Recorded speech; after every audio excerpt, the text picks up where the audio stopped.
بسم اللہ الرحمن الرحیم۔ السلام علیکم۔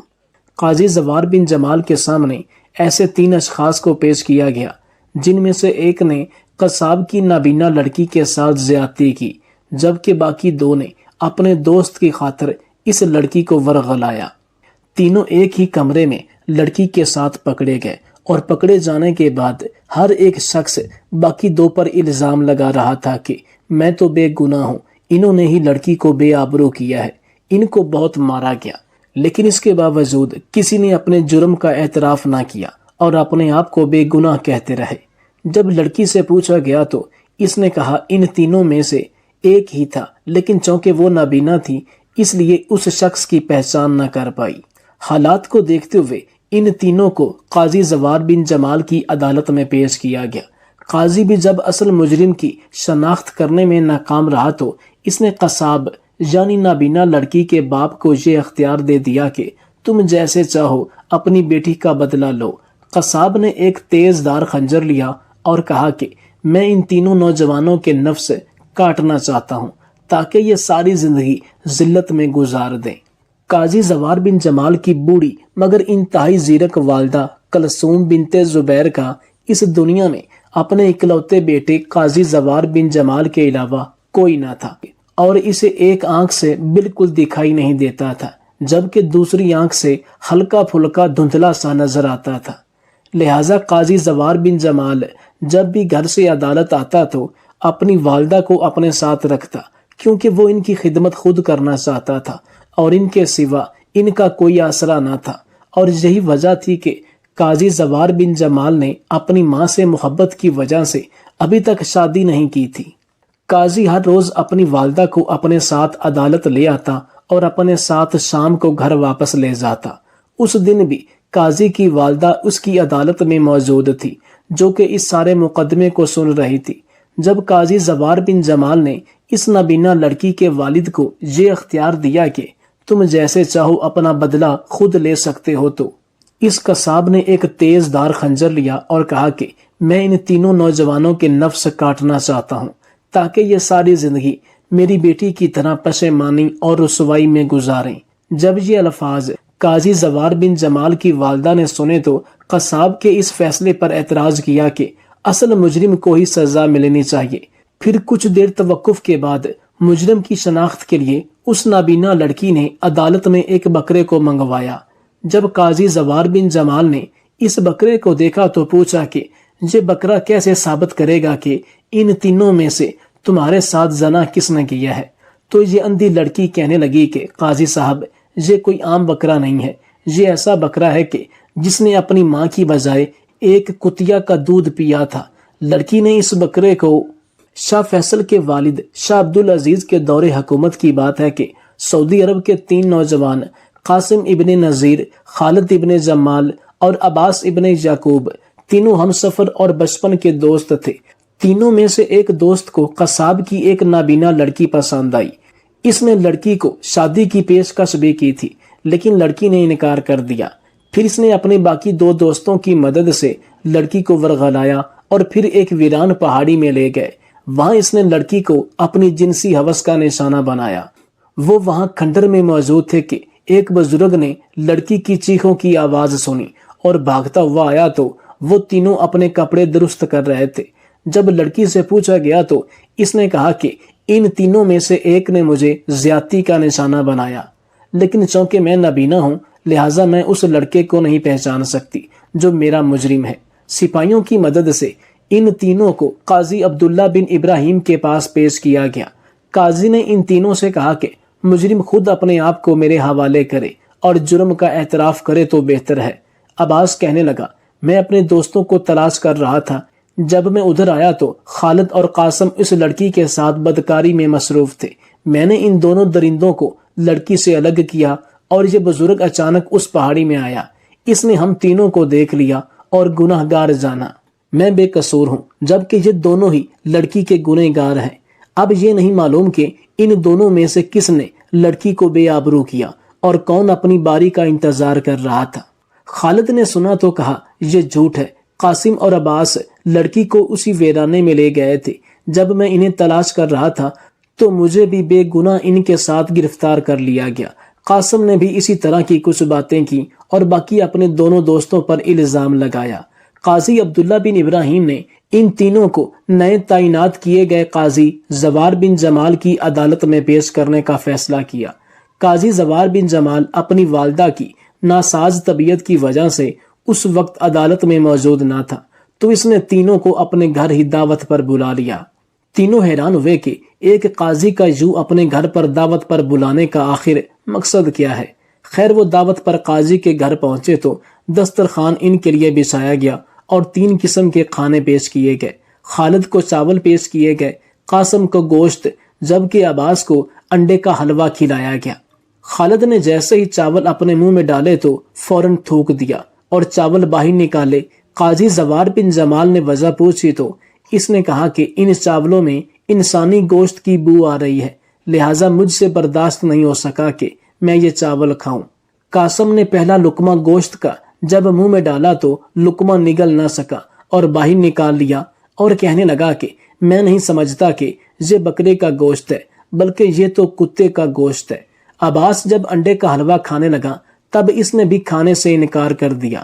قاضی نے جب اس سے بھی وجہ پوچھی کہ آپ کھانا کیوں نہیں کھا رہے تو اس نے کہا کہ میں سمجھتا ہوں کہ یہ انڈے کا حلوہ جس شخص نے تیار کیا ہے وہ اپنے باپ کی ناجائز اولاد ہے، اور اس نے پانی کی جگہ حاملہ اونٹ کا پیشاب مکس کیا ہے، اور اس کے ہاتھ سے تو میں کھانا نہیں کھا سکتا۔ قاضی ان تینوں کی بات سن کر حیران ہوا اور کہا کہ پچھلے مقدمے کا فیصلہ بعد میں کیا جائے گا، لیکن پہلے تمہاری اس بات کی تصدیق ضرور کروں گا، اور اگر تمہاری بات غلط ثابت ہوئی تو الگ سزا ملے گی۔ سب سے پہلے قاضی اس دکاندار کے پاس گیا جہاں سے اس نے چاول خریدے تھے۔ قاضی نے اس دکاندار سے کہا کہ تم نے یہ چاول کہاں سے لیے؟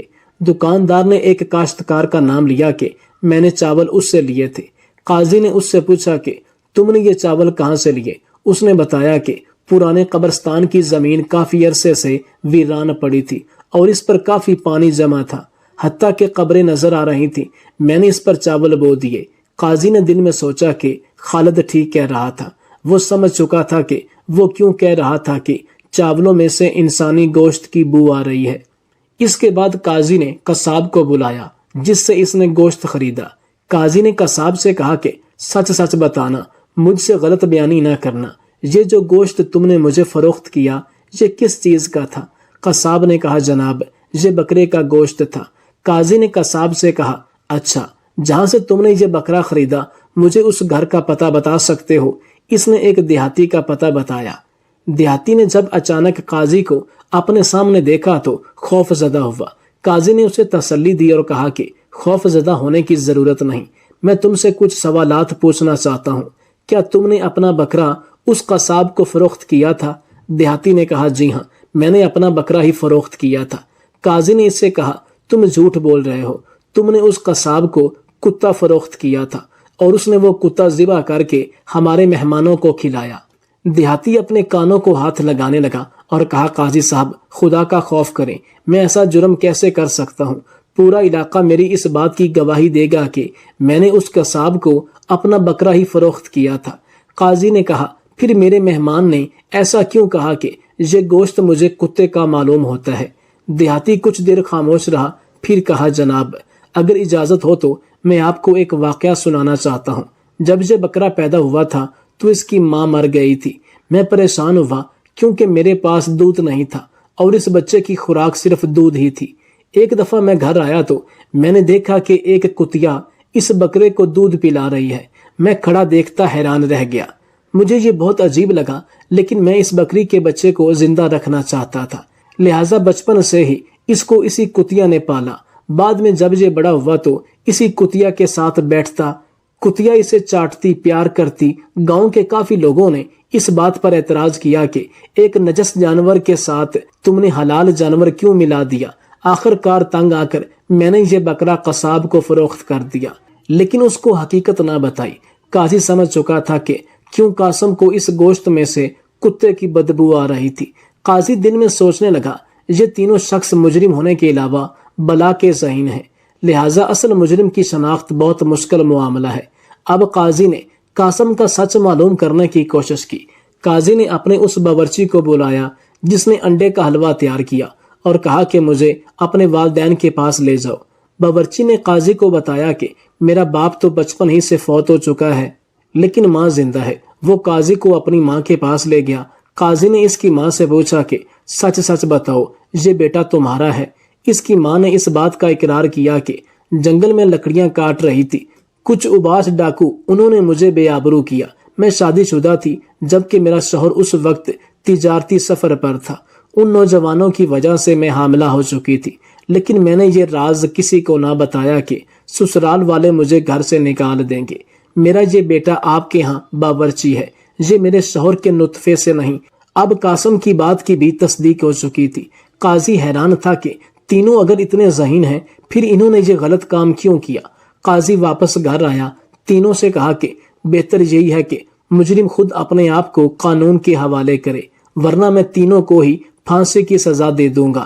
مگر یہاں بھی وہ تینوں ایک دوسرے کو الزام دے رہے تھے تاکہ قاضی زوار بن جمال شک کا شکار ہو جائے اور فیصلہ نہ کر پائے اور اصل مجرم کی شناخت نہ ہو پائے۔ قاضی تینوں کو عدالت میں لے گیا اور اس کے بعد قصاب اور اس لڑکی کو بھی پیش ہونے کا حکم دیا۔ ایک طرف مظلوم لڑکی اور اس کا باپ کھڑا تھا جبکہ دوسری طرف تینوں ملزم کھڑے تھے۔ قاضی نے دیکھا کہ قصاب کا چہرہ غصے سے لال تھا، اس کی آنکھیں بھی سرخ تھیں۔ قاضی نے قصاب سے کہا کہ یہ تینوں ہی تمہاری بیٹی کے مجرم ہیں، لہٰذا جیسے چاہو ان کو سزا دو اور اپنی مظلوم بیٹی کا بدلہ لو۔ قصاب نے کہا کہ میں ان تینوں کو سزا دوں گا اور ایسی سزا دوں گا کہ یہ تینوں عبرت کا نشان بن جائیں گے۔ میں ان کو ماروں گا نہیں بلکہ ان تینوں کے نفس کاٹ لوں گا تاکہ فساد کی جڑ ہی ختم ہو جائے اور دوبارہ یہ کسی کی بہن بیٹی کی عزت پامال نہ کر سکے۔ یہ زندہ ہی رہیں گے لیکن ذلت اور رسوائی کے علاوہ ان کی قسمت میں اور کچھ نہیں ہوگا۔ قصاب نے ایک خنجر تیز دار آلے پر رکھا اور تیز کرنے لگا۔ قاضی کی عقل مند والدہ نے جب قصاب کے ارادے کو دیکھا تو کہا کہ یہ غلط ہے، جو سزا اس قصاب نے تینوں کے لیے تجویز کی ہے وہ اصل مجرم کو ہی ملنی چاہیے۔ قاضی نے والدہ سے کہا، والدہ محترمہ، لیکن میرے لیے اصل مجرم کی شناخت کرنا مشکل ہو چکا ہے اور لڑکی بھی نابینا تھی، وہ بھی اپنے مجرم کو نہیں پہچان سکتی تھی۔ قاضی کی بوڑھی لیکن دانشمند ماں نے کہا کہ آپ اس دیہاتی کے پاس جائیں جس نے اپنا بکرا اس قصاب کو فروخت کیا تھا۔ دراصل اس کے پاس 2 بکرے تھے جس میں سے ایک بکرا اس نے چھپا لیا تھا، وہ بھی بچپن میں کتیا کے دودھ پر پلا تھا۔ وہ بکرا ہی ان میں سے مجرم کی شناخت کروائے گا۔ وہ بکرا عدالت میں پیش کیا گیا اور اس کے بعد اس کو ایک تاریک کمرے میں کھڑا کیا گیا۔ تینوں سے کہا گیا کہ باری باری جا کر اس بکرے کے سینگوں کو ہاتھ لگائیں۔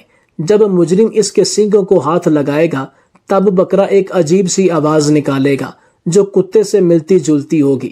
تینوں کمرے میں گئے اور بکرے کے سینگوں کو ہاتھ لگا کر واپس آ گئے۔ پھر قاضی کی والدہ نے ایک سپاہی سے کہا کہ ان تینوں کے ہاتھوں کو سونگھو۔ سپاہی نے تینوں کے ہاتھوں کو سونگھا اور پھر قاضی کی والدہ کو بتایا کہ تینوں کے ہاتھوں سے ایک عجیب قسم کی خوشبو محسوس ہو رہی ہے۔ یہ سن کر قاضی کی ماں کافی پریشان ہو گئی۔ قاضی نے اپنی ماں کو پریشان دیکھا تو پریشانی کی وجہ پوچھی۔ اس کی ماں نے بتایا کہ میں نے بکرے کے سینگوں پر ایک خاص قسم کی خوشبو لگائی تھی اور پھر ان تینوں کو ان کے سینگوں پر ہاتھ لگانے کو کہا۔ میرے دل میں تھا کہ جو اصل مجرم ہوگا وہ تاریکی کا فائدہ اٹھاتے ہوئے بکرے کے سینگوں کو نہیں چھوئے گا تاکہ اس کا جرم پکڑا نہ جائے، مگر حیرت کی بات تو یہ ہے کہ ان تینوں نے ان کے سینگوں کو ہاتھ لگایا جیسے کہ یہ پہلے ہی میرے منصوبے کو جانتے تھے اور یہ جانتے تھے کہ میرے دماغ میں کیا ہے اور میں کس طرح ان تینوں میں سے اصل مجرم کو پکڑنا چاہ رہی ہوں۔ یہ تینوں بہت چالاک اور شاطر لوگ ہیں۔ قاضی نے جب یہ سنا تو کہا، ماں جی پھر میرے فیصلے کے درمیان حائل کیوں ہیں؟ یہ سامنے کھڑے شخص کی بیٹی کے مجرم ہیں اور بیٹی کے باپ نے خود ان تینوں کے لیے سزا بھی تجویز کر لی ہے، تو پھر دیر کس بات کی ہے؟ ان کو ان کا کام کرنے دیجیے۔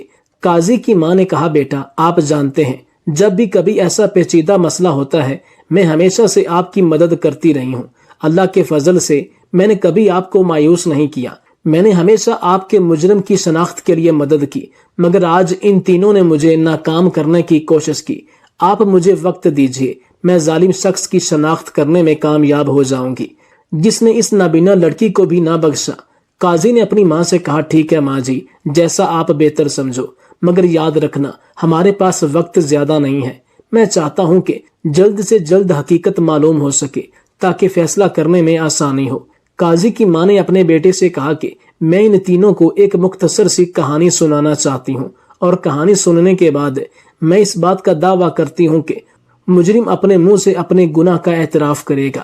ماں کی بات سن کر قاضی حیران ہوا۔ ماں نے ان تینوں دوستوں کو اپنے سامنے بٹھایا اور ان کو ایک کہانی سنائی۔ قاضی زوار بن جمال کی والدہ نے کہا کہ آج سے 25 سال پہلے بغداد میں 2 دوست رہا کرتے تھے۔ ایک کا نام عدنان جبکہ دوسرے کا نام ادریس تھا۔ دونوں کی دوستی تھی اور لوگ ان کی دوستی کی مثالیں دیتے۔ دونوں ایک دوسرے کے ساتھ کھیلتے کودتے، پڑھے لکھے، حتیٰ کہ جوان ہوئے۔ حیرت کی بات تو یہ تھی کہ اگر ایک دوست کو بخار بھی ہو جاتا تو دوسرے کی طبیعت خود بخود خراب ہو جاتی۔ عدنان کا باپ ایک مشہور مصور تھا اور اپنے باپ کو دیکھتے ہوئے عدنان کو بھی مصوری کا شوق تھا۔ اسکندریہ میں ہر سال ایک میلہ لگتا تھا جس میں مصر، ایران، ترکی، لبنان، مختلف علاقوں کے لوگ جمع ہوتے۔ ان لوگوں میں شمشیر زن تاجر حضرات بھی شرکت کرتے، حسین و جمیل لڑکیاں رقص کرتی اور اسی طرح لڑکیوں کی خرید و فروخت بھی ہوتی تھی۔ شمشیر زن اپنی شمشیر زنی کے جوہر سب کے سامنے پیش کرتے۔ رات کے وقت آنکھوں کو خیرہ کرنے والی روشنیاں انسان کو مدہوش کر دیتی تھی۔ امیر کبھی لوگ اپنے حجرے میں بیٹھ جاتے، خوبصورت لڑکیاں ان کے سامنے رقص کرتی۔ اسی میلے میں مصور عمر جو عدنان کا باپ تھا اپنی دکان لگاتا تھا، اپنی مصوری کے اعلیٰ شاہکار لوگوں کے سامنے رکھتا۔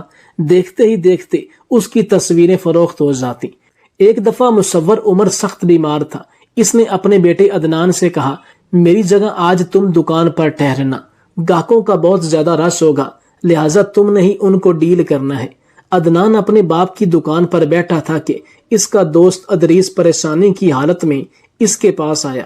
عدنان نے اس سے پریشانی کی وجہ پوچھی تو ادریس نے بتایا کہ میں نے میلے میں ایک لڑکی دیکھی، وہ ایک شہزادی تھی اور اس شہزادی کے ساتھ ایک کنیز بھی تھی۔ وہ ایک پری چہرہ لڑکی تھی اور مجھے بہت پسند آئی تھی، اور اب میں اس کے بغیر زندہ نہیں رہ پاؤں گا۔ عدنان نے جب اپنے دوست کو پریشان دیکھا تو اپنے باپ کی دکان بند کی اور اپنے دوست کے ساتھ اس پری چہرہ لڑکی کو ڈھونڈنے نکل پڑا۔ ان دونوں دوستوں نے اس لڑکی کو ڈھونڈنے کے لیے پورا علاقہ چھان مارا، ہر گلی میں گئے مگر لڑکی نہ مل سکی۔ دوسرے دن وہ میلے میں اس لڑکی کو تلاش کرنے کے لیے نکل پڑے، لیکن پھر بھی وہ لڑکی انہیں نہیں مل سکی۔ اب 10 روزہ میلہ ختم ہو چکا تھا، لڑکی نہ ملی اور ادریس بے حد پریشان تھا۔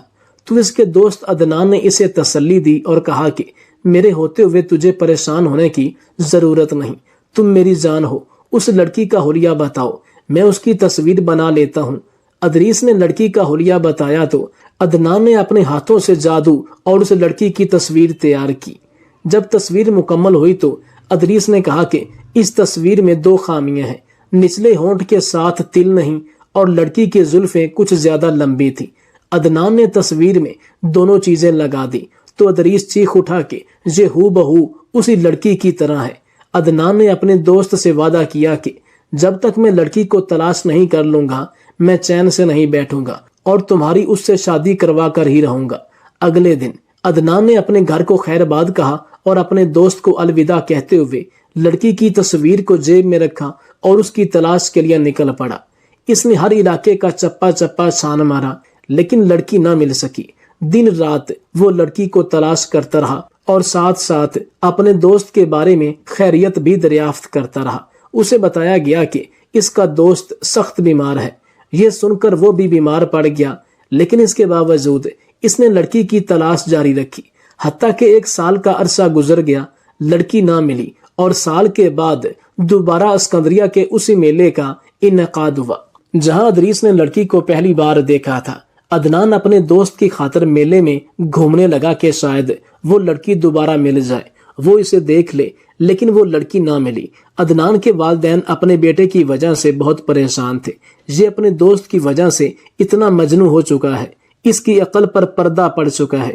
وہ حیران تھے کہ کیا کوئی شخص اپنے دوست کی خاطر اتنا بھی جنونی ہو سکتا ہے کہ اسے اپنی بھوک پیاس اپنے والدین تک کا احساس نہ ہو۔ انہوں نے اپنے بیٹے عدنان کو بہت سمجھایا، لیکن اس نے کہا کہ اگر ادریس کو لڑکی نہ ملی تو وہ مر جائے گا اور میں دوست کی جدائی برداشت نہیں کر پاؤں گا۔ اس لیے اس نے اپنے والدین کو معذرت کی اور دوبارہ لڑکی کی تلاش کے لیے نکل پڑا۔ والدین نے سوچا کہ اب اس کی شادی کروا دینی چاہیے تاکہ اس کے دماغ سے ادریس نکلے اور اسے ایک اچھی ہمسفر لڑکی مل جائے۔ مصور عمر نے اپنے بیٹے عدنان کے لیے ایک لڑکی پسند کی اور اس کی شادی کرائی۔ سہاگ رات کو جب اس نے دلہن کا گھونگھٹ اٹھایا تو عدنان کو جھٹکا لگا۔ لڑکی نے کہا، سرتاج کیا ہوا؟ مجھ سے کوئی غلطی ہوئی؟ عدنان نے اپنی دلہن سے کہا کہ دیکھو، اگر ایک شوہر ہونے کے ناطے میں تجھ سے کہوں تو کیا تم میری بات مانو گی؟ دلہن نے کہا، میں ہر وہ بات جو خدا اور اس کے رسول کی شریعت کے خلاف نہ ہو وہ ضرور مانوں گی۔ عدنان نے دلہن سے کہا، نہیں، جو میں کہوں گا تجھے ماننا پڑے گی، ورنہ ایک معصوم شخص اپنی جان ہار بیٹھے گا۔ وہ میرا دوست ہے، آج سے 2 سال پہلے اس نے تجھے دیکھ لیا تھا ایک میلے میں، اور تب سے لے کر آج تک وہ تمہارے عشق میں مبتلا ہے، بستر مرگ پر پڑا ہے۔ میں نے اسے وعدہ کیا تھا جیسے ہی تم ملو گی میں تجھے اپنے دوست کے پاس بھیج دوں گا۔ خدارا میری اس حالت پر رحم کرو، میں تمہیں طلاق دینا چاہتا ہوں اور اپنے دوست کے ہاں بھیجنا چاہتا ہوں تاکہ تم اس کے پاس جا سکو اور اس کی جان بچ جائے۔ دلہن نے کہا، ٹھیک ہے، میں آپ کے دوست کے پاس جاتی ہوں، لیکن آپ مجھے ابھی طلاق مت دیجیے گا، جب میں وہاں پہنچ جاؤں گی تب ہی طلاق دیجیے گا۔ عدنان نے کہا، ٹھیک ہے۔ دلہن نے جانے کی تیاری کی، ایک گھوڑا منگوایا اور آدھی رات کو ادریس کے بتائے ہوئے پتہ پر چلی۔ آدھی رات کا وقت تھا، کچھ راہزن جنگل میں بیٹھے ہوئے تھے۔ انہوں نے دیکھا کہ ایک خوبصورت لڑکی گھوڑے پر سوار ان کی طرف آ رہی ہے۔ انہوں نے لڑکی کا راستہ روکا، لڑکی کو پکڑ کر اپنے سردار کے پاس لے گئے۔ ڈاکوؤں کے سردار نے دیکھا کہ زیورات سے لدی حسین و جمیل لڑکی ان کے سامنے کھڑی ہے۔ سردار نے اس سے پوچھا کہ آدھی رات کو تم یوں اکیلی کہاں جا رہی ہو؟ لگتا ہے تمہاری نئی نئی شادی ہوئی ہے۔ اتنی حسین و جمیل دلہن آدھی رات کو اکیلے نکلنا خطرے سے خالی نہیں۔ دلہن نے بتایا کہ میں حقیقت تو آپ کو نہیں بتا سکتی، لیکن اتنا ضرور بتاؤں گی کہ میں کسی شخص کی جان بچانے کی خاطر جا رہی ہوں۔ اگر میں وقت پر نہ پہنچی تو وہ مر جائے گا۔ سردار نے جب یہ سنا تو کہا کہ میں نے بھی کچی گولیاں تو نہیں کھیلی، ایسا شکار آسانی سے تو میں نہیں جانے دوں گا۔ لڑکی نے کہا، سردار میں آپ سے وعدہ کرتی ہوں کہ اگر آپ مجھے یہاں سے جانے دیں تو 24 گھنٹے کے اندر واپس آپ کے پاس آؤں گی اور بہت سارا مال اور زیورات لے کر آؤں گی۔ کسی کی زندگی کی خاطر اب میرا جانا ضروری ہے۔ سردار ایک زانی تھا جو لگ بھگ 100 سے زیادہ عورتوں کے ساتھ زنا کر چکا تھا۔ اس نے لڑکی سے کہا، ٹھیک ہے، میں تمہاری بات کا یقین کر لیتا ہوں، لیکن اگر تو نے ہمیں دھوکہ دیا تو میں تمہارا وہ اثر کروں گا کہ منہ دکھانے کے قابل نہیں رہو گی۔ اب میرے ساتھ ہی تمہیں تمہاری منزل مقصود تک چھوڑ کر آئیں گے۔ لڑکی نے کہا، اس کی کوئی ضرورت نہیں، میں اکیلی ہی آئی تھی اور اکیلی ہی جاؤں گی۔ سردار سے وعدہ کرنے کے بعد وہ لڑکی نے اپنا سفر جاری رکھا اور صبح وہ ادریس کے گھر پہنچی۔ ادریس نے دیکھا تو اسے اپنی آنکھوں پر یقین نہ آیا۔ جس کی خاطر وہ 2 سال زندگی اور موت کی کشمکش میں تھا، وہ آج اس کے سامنے کھڑی تھی، اور وہ بھی دلہن کے روپ میں۔ ادریس نے اس سے کہا کہ اے حسینہ، تم کون ہو؟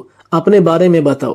دلہن نے کہا کہ آپ کو اس بات کی کوئی خوشی نہیں کہ آپ کو آپ کی کھوئی ہوئی محبت مل چکی ہے جو آپ کے سامنے ہے، لیکن ادریس باضد رہا کہ مجھے حقیقت بتاؤ۔ جب دلہن خاموش رہی تب اس نے ایک خنجر اٹھایا اور کہا کہ اگر تم مجھے حقیقت نہیں بتاؤ گی تو اسی خنجر سے میں اپنی جان لے لوں گا۔ تب دلہن نے اسے سارا ماجرا بتایا۔ یہ سن کر ادریس کے دل میں اپنے دوست عدنان کے لیے محبت جاگ اٹھی۔ اس نے دلہن سے کہا کہ آج سے تم میری بہن ہو اور اپنے بھائی کے گھر آئی ہو، تم ہرگز عدنان سے طلاق نہیں لوگی اور واپس اپنے شوہر کے پاس چلی جاؤ۔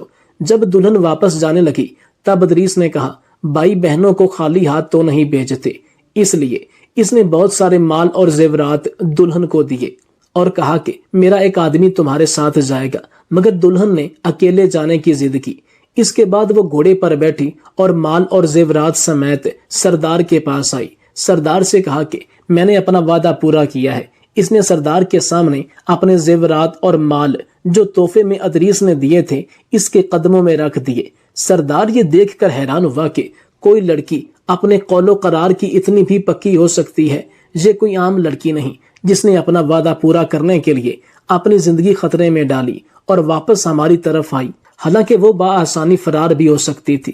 لڑکی کی اس بہادری نے سردار کی زندگی بدل دی اور اس سے پوچھنے لگا کہ تم کون ہو؟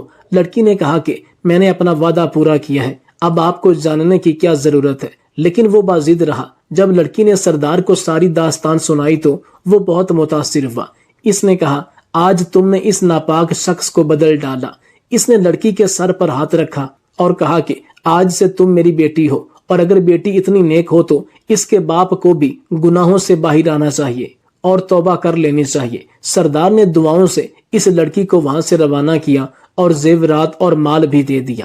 لڑکی واپس عدنان کے پاس آئی تو عدنان اسے دیکھ کر حیران ہوا۔ لڑکی نے اسے سارا ماجرا بیان کیا تو عدنان سجدے میں گر گیا۔ یہاں یہ کہانی ختم ہوتی ہے۔ اب قاضی کی ماں نے تینوں سے باری باری سوال کیا کہ اصل قربانی کس نے دی؟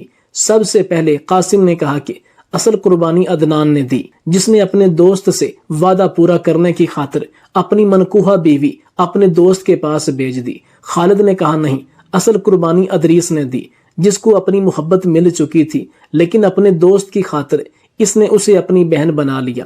عباس نے کہا نہیں، دراصل اصل قربانی تو رہزن ڈاکوؤں کے سردار نے دی۔ وہ دونوں آپس میں دوست تھے اور دوستی کی خاطر ایک دوسرے کا ساتھ نبھایا، لیکن ڈاکوؤں کے سردار نے، جو کہ ایک بد کردار تھا اور لڑکی کو کسی طریقے سے بھی استعمال کر سکتا تھا، لیکن اس نے اپنے پیشے کو چھوڑ دیا اور لڑکی کو اپنی بیٹی بنا لیا۔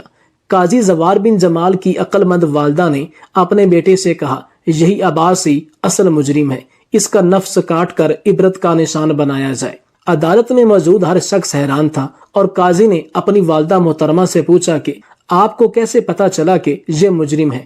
قاضی کی والدہ نے اپنے بیٹے کو بتایا کہ آدمی جس عادات کا مالک ہوتا ہے اسی خاصیت کے لوگوں کو پسند کرتا ہے۔ عباس خود زانی ہے، اس لیے اس نے ایک زانی سردار کو پسند کیا اور اس کی تعریف کی، تو میں اس کے ذہنی رجحان کو سمجھ گئی۔ بعد میں عباس نے بھی اس بات کا اقرار کر لیا کہ میں ہی اصل مجرم ہوں اور میں نے ہی اس لڑکی کے نابینا پن کو دیکھتے ہوئے اس لڑکی کو زیادتی کا نشانہ بنایا تھا، کیونکہ میں جانتا تھا کہ اس کو دکھائی نہیں دیتا اور کبھی بھی یہ مجھے پہچان نہیں سکے گی، لیکن میں نہیں جانتا تھا کہ اس دنیا میں ہر چالاک اور تیز انسان کی نسبت اس سے زیادہ بھی کئی لوگ چالاک اور تیز ذہن ہو سکتے ہیں۔ آخر پھر بڑی عدالت میں قاضی زوار بن جمال نے اپنی دانشمند والدہ کی مدد اور اس کی زندگی کے تجربے سے اصل مجرم کو پکڑتے ہوئے حکم دیا اور مجرم کا نفس کاٹ لیا گیا اور اسے عبرت کا نشان بنایا گیا۔